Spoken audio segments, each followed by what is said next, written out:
Hey everybody, I'm Yvonne Williams with Back to Earth Creations, and in this video I want to give you guys just a quick tutorial about how wet your leather should be whenever you're tooling.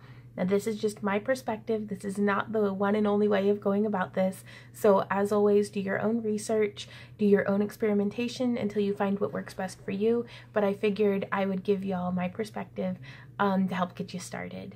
So you can see here I'm doing a little bit of tooling. I had done some tooling already, so I cross-contaminated some liquid, but I'm just hammering, not necessarily very well. Like, normally I like full contact with my tools, but it was late. I'll use that as an excuse. But just going through, giving you a couple of examples. I have a leather that hasn't been cased at all, and you can see it doesn't really imprint very deeply. Now this one, I had cased it and then like got it wet and then let it start returning back to its regular color. And then this one is sopping wet, and you can see it came out very muddy. And so having them side by side, you get a much deeper and cleaner definition whenever you have it just a little wet.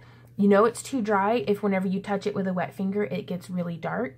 You know that it's pretty good when the leather's just a little thirsty. You can't see what I'm doing here, but I put a little spot of water on it and it drank it up slowly, not too fast. And then this one, the third one that's too wet, the water just pools on the surface. So those are kind of ways to gauge whether or not your leather is too wet or too dry, and kind of the effects of that. Because to me, as a leather worker, I don't want just a, hey, this is what you're supposed to do. I want a, this is why I'm doing this. That way I get a better understanding of the thought process behind it, and that helps me translate this information into other projects. So I do hope that this was helpful to you guys. If y'all enjoy my free tutorials, please check me out on Facebook, Instagram, Patreon. Links for all that stuff are down below. And then also leave a comment if you have any questions or anything. You know I love hearing from you guys. Like, and I do my best to get back to you. I really do.